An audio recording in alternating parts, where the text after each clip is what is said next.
Bienvenue dans ce nouvel épisode dans lequel nous allons toujours aborder le sujet de Finance Tricolore, qui est une série de livres que j'ai mis à votre disposition pour renforcer votre intérêt pour le sujet de l'éducation financière. L'éducation financière, c'est vraiment quelque chose de très important. Pourquoi ? Parce que ça nous permet vraiment d'établir vraiment un fondement solide sur lequel on doit désormais bâtir notre vie et donc établir une rupture avec une habitude, un système de pensée, un mode opératoire, un style de vie, une habitude de consommation, une habitude d'achat, on va dire ça comme ça, que nous avons développé au fil du temps. Et j'ai vu la chose s'appliquer dans ma vie depuis le jour que j'ai pris conscience de l'importance des finances personnelles, de l'importance de l'éducation financière. Donc j'ai pu constater un avant et un après, et c'est la raison pour laquelle d'ailleurs je me suis activé personnellement à mettre tout en œuvre pour pouvoir évoluer de façon tout à fait sereine dans cette nouvelle façon de voir les choses. Et parce que j'aime toujours mettre à la disposition des personnes de ma communauté, tout comme des personnes qui justement pourraient manifester un certain intérêt ou une certaine curiosité sur le sujet. Et donc voilà toutes les ressources que j'ai pu produire, toutes les informations, toutes les astuces, enfin bref, toutes les informations utiles à la reprise du contrôle de sa gestion financière. Donc vraiment, c'est ce qui m'a amené à pouvoir sortir cet ouvrage-là. Alors, pour cet épisode, on va parler particulièrement de la pauvreté. Alors, je m'excuse déjà d'avance pour l'état de ma voix. Vous pouvez le constater, elle est un peu comme si y a une petite grippe qui est passée par là. Mais dans tous les cas, le plus important, c'est le contenu. Alors, on va parler de la pauvreté aujourd'hui. Vous savez, on peut pas... Alors, et bien sûr, c'est lié aussi au premier livre de la série, donc à crédit, endetté et ensuite, comment sortir définitivement de la spirale. Bien sûr, de la spirale de l'endettement toxique. Alors, parler de la pauvreté, c'est vraiment quelque chose de très fondamental lorsqu'on veut reprendre le contrôle de sa gestion financière, de ses finances personnelles, parce que lorsqu'on constate, bien sûr avec l'idée du rouge, donc de la couverture rouge du livre à crédit endetté et ensuite, lorsqu'on constate qu'il faut impérativement s'arrêter et faire le point dans sa situation financière, c'est bel et bien parce qu'il y a un problème. Et le problème en lien avec la gestion financière, en général, c'est un problème d'ordre mental, d'ordre intellectuel. Et donc, en gros, qui concerne soit la connaissance que nous avons sur le sujet, sinon et surtout, l'ignorance justement qui a prévalu pendant des années dans notre rapport justement avec l'argent. C'est la raison pour laquelle les finances personnelles, l'éducation financière en particulier, est comme une lumière qui vient nous éclairer pour nous donner de comprendre en fait nos insuffisances, nos manquements, nos limites et bien sûr dans le but de prendre la mesure de ce qui se passe et naturellement prendre des résolutions et avancer. Donc voilà un peu de façon générale le contexte de cet épisode. Alors on va parler de la pauvreté, on va atterrir. La pauvreté en général est définie comme... Alors là, c'est par le système des Nations Unies. C'est le fait pour un homme ou pour une femme, donc pour un individu, de vivre en dessous de 2 $ par jour. 2 $ par jour. Ça veut dire quoi en francs CFA ? C'est c'est 1252 francs CFA, comme je l'ai indiqué dans le livre. Donc c'est 1,91 €. Et donc, justement, le système des Nations Unies estime qu'une personne qui vit avec moins de ce montant est donc considérée comme étant pauvre. Et bien sûr, il y a d'autres qui parlent d'extrême pauvreté. Alors, je pense que vraiment, c'est peut-être un peu en lien avec ça. Donc, vraiment, une personne qui est vraiment dans la pauvreté extrême vit en dessous, justement, de ce montant-là. Mais en fait, ce qu'on doit comprendre, c'est que pendant des années, et d'ailleurs jusqu'à ce jour, on nous a toujours montré le cliché selon lequel le pauvre, c'est celui qui tend la main, c'est celui qui fait la manche, c'est celui qui voilà, qui mendie en fait, c'est celui qui est mendiant. Donc c'est celui qui demande aux uns aux autres si on peut lui remettre quelques petites pièces de, voilà, quelques centimes, quelques petites pièces de francs CFA, quelques petites pièces de, je sais pas, de dollars, voilà, de la monnaie que vous avez dans votre pays. Et donc c'est celui-là qui a le t-shirt avec des trous de partout, qui est sale, qui est voilà, qui sent pas bon, qui n'a pas du tout une bonne odeur, une bonne haleine, etc. Vraiment, quand on regarde son visage, on a déjà une idée un peu de sa situation financière. En gros, on nous a toujours montré que le pauvre, c'est cette personne-là. Ce qui n'est pas forcément mauvais, parce que effectivement, il faut vraiment se retrouver dans une telle situation pour voilà, pour demander aux uns aux autres de l'argent. Il faut vraiment être d'abord dans un premier temps pauvre pour le faire. Mais l'erreur justement qui a été entretenue sur le sujet pendant des années est que ça nous a donné en fait une définition définitive sur la pauvreté, alors que il y a des personnes qui vivent au-dessus de 2 dollars, bien sûr, hein, par jour. Donc, qui peuvent avoir bien plus que 2 dollars par jour, et donc qui l'ont même.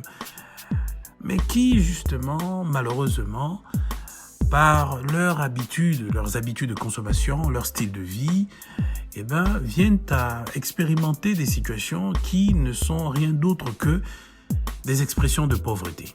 En gros, la pauvreté qui nous est définie par, justement, le système des Nations Unies n'est pas mauvaise, mais en fait, elle est un peu limitée parce que, en fait, elle ne nous permet pas de comprendre que la personne qui gagne beaucoup plus que ça et qui est, par exemple, en situation d'endettement toxique et donc chronique, finira un jour ou l'autre dans la situation de la personne qui est considérée comme étant pauvre parce qu'elle a un t-shirt troué, parce qu'elle elle est à la rue, parce qu'elle fait la manche tous les jours. Parce que ce qu'on ignore, c'est que la personne qui se retrouve à la rue, alors, aujourd'hui, elle est à la rue, mais hier, qu'est-ce qu'elle était? Elle était certainement un directeur ou une directrice d'une banque. Et les histoires comme ça sont légion. Il y en a tellement sur les réseaux sociaux, en l'occurrence sur YouTube. Vous pouvez regarder des documentaires qui retracent un peu les parcours des personnes qui se sont retrouvées du jour au lendemain à la rue. Donc, on peut dire que personne n'est à l'abri. Mais on gagnerait vraiment à être édifié sur le sujet en profondeur pour savoir justement ce qu'est la pauvreté, pour ne pas justement l'entretenir afin de voilà, pour ne pas effectivement demain après-demain se retrouver dans une situation où finalement ce système de pensée aurait eu raison de nous et nous aurait exposé finalement à une situation telle que on l'a décrit justement au sujet de la pauvreté par la définition, si on se réfère à la définition du système des Nations Unies. Donc en gros, la personne qui se retrouve là et en fait, dans une situation on va dire, une résultante. La résultante de toute une accumulation, d'accord, de mauvais choix, d'accord, de choix financièrement peu éclairés, par aussi certaines circonstances de la vie qui étaient complètement hors de la portée de la personne. Ça aussi, ça peut s'expliquer, bien sûr. Mais il ne faut pas perdre de vue que les personnes, justement, qui vivent au-dessus de 2 dollars par jour, qui mènent un style de vie qui n'est pas financièrement sage, peuvent demain après-demain se retrouver dans la situation de la personne qui est considérée comme étant pauvre. Ça passe par quoi, par exemple? Ça passe par le fait, vous savez, souvent quand on a un certain salaire, et donc là vraiment ça concerne tout le monde. Ça concerne les étudiants, les salariés, les entrepreneurs, les commerçants, les fonctionnaires, toute personne active en fait, qui gagne de l'argent, qui a un revenu fixe au moins chaque mois. Et donc ces personnes peuvent justement avoir un certain salaire, donc chaque mois, et quand elles par exemple arrivent à recevoir, s'il arrive qu'elles reçoivent une augmentation, vous allez voir que certains justement augmentent aussi leur style de vie de façon systématique. Ce qui fait qu'en fait l'entrée qui est venue n'a pas aidé la personne d'un point de vue financier. Mais en fait, la personne, enfin, c'est même pas la chose, mais la personne n'a pas perçu la chose comme étant un atout, comme étant une opportunité d'épargne, par exemple, ou d'économie, ou d'investissement, mais la personne a perçu cela comme étant un bonus. Et donc, la personne va par ensuite augmenter son train de vie. Mais en augmentant son train de vie, en fait, la personne annule l'équation. C'est plus 1, moins 1 est égal à 0. En fait, rien ne s'est produit. Et parfois, c'est plus 1, moins 4, moins 10. moins 15, moins 20. Et la personne se retrouve finalement avec une dette, un crédit, un trou. Et donc, voilà, ça vient finalement plomber la trésorerie de la personne. Et là, justement, ça montre qu'il y a un problème en matière d'éducation financière. Et il y a beaucoup de personnes qui se trouvent dans cette situation. Et ça nous arrive à nous tous. On peut se retrouver dans ce genre de situation où on a une entrée imprévue. Au lieu de profiter de cet imprévu-là, d'un point de vue constructif et d'un point de vue en termes de développement, je veux dire, mais non, on va dilapider cet argent. Et ça, ce sont des erreurs qu'il faudrait éviter. Pourquoi ? Parce que ça ne nous aide pas d'un point de vue financier. Ça ne contribue pas à notre évolution. Et ça, seule la mentalité de pauvreté l'explique. Il y a une carence en intelligence financière. Il y a un manque d'éducation financière sur le sujet. Et si vous avez parcouru le livre Apprendre à vivre en dessous de ses moyens, vous comprendrez, vous aurez certainement compris cette règle d'or, entrée inconnue, entrée ni vue ni connue, en fait, si vous voulez. À la limite, j'ai même perdu le concept. Mais en gros, une entrée qui n'avait pas été prévue, qui vient comme ça, voilà, certainement c'est un remboursement d'un surplus, je sais pas, d'impôt, d'un remboursement par rapport à la sécurité sociale, par rapport à, je sais pas, quelle que soit l'entrée. Peut-être même c'est une personne qui vous devait et qui a tardé. Et puis, un jour comme ça, vous êtes retrouvé, la personne vous appelle et vous dit, tiens, voici, finalement, je te remets les sous. Mais quand cet argent vient au moment où vous attendiez pas du tout, mais qu'est-ce qu'on en fait ?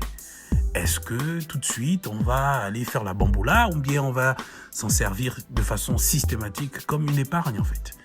Pour se dire, tiens, je mets cet argent de côté et voilà, je ferai peut-être de l'ensemble de ces entrées imprévues un fonds qui sera dédié entièrement à l'investissement. Je vais commencer un petit business, je vais peut-être acheter des petits... alors, nous qui sommes entre l'Occident et l'Afrique, je vais peut-être acheter des petits produits, des articles ici et là, et je vais revendre.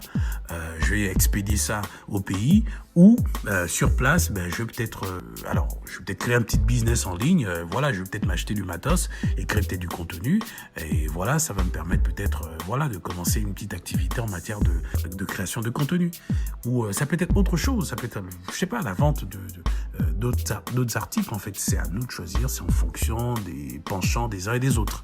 Mais en gros, une entrée imprévue est une entrée inconnue. C'est-à-dire, c'est de l'argent qui n'existe pas.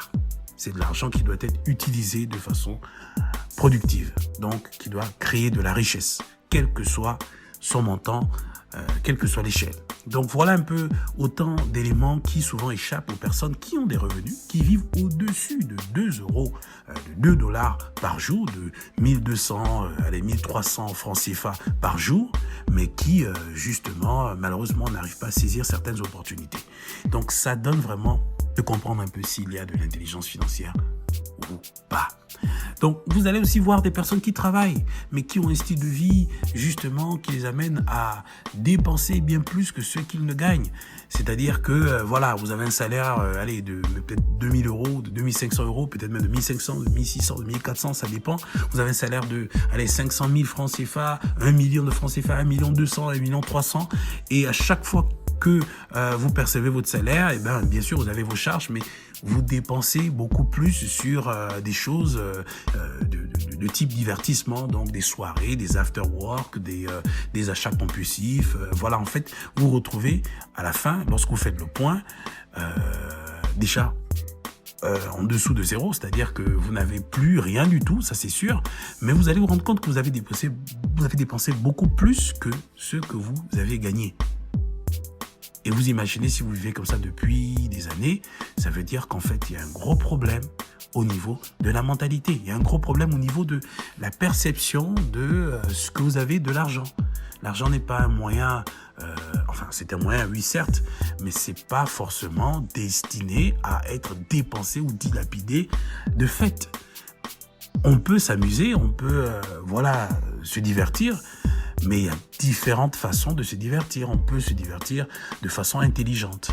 On peut dépenser de façon intelligente. On peut sortir de la pensée selon laquelle dépenser plus nous rendra plus heureux. dépenser plus fera en sorte qu'on profite plus. Non, pas forcément. C'est une erreur. Parce que, à court, moyen, long terme, on va se retrouver à vide. Et lorsqu'on est à vide, eh bien, on n'est plus en capacité financière. On est en vulnérabilité financière. Et donc, petit problème, eh ben, c'est la cata. Donc, voilà un peu des petits exemples comme ça qui montrent un peu comment la pauvreté peut se manifester dans la vie d'une personne qui vit au-dessus de $2 par jour. Donc, finalement, il a lieu de se poser la question, si celui qui vit en dessous de $2 par jour et celui qui vit au-dessus de $2 par jour se retrouvent au carrefour de l'endettement, du crédit, de l'anxiété, de la vulnérabilité financière à la fin du mois ou peut-être même, alors attention, peut-être même au milieu du mois ou à la quinzaine, enfin, ou encore même à la deuxième semaine à la première semaine même, on va dire à la fin de la première semaine du mois, c'est qu'il y a un problème. C'est que ces deux personnes font partie quelque part d'une même communauté.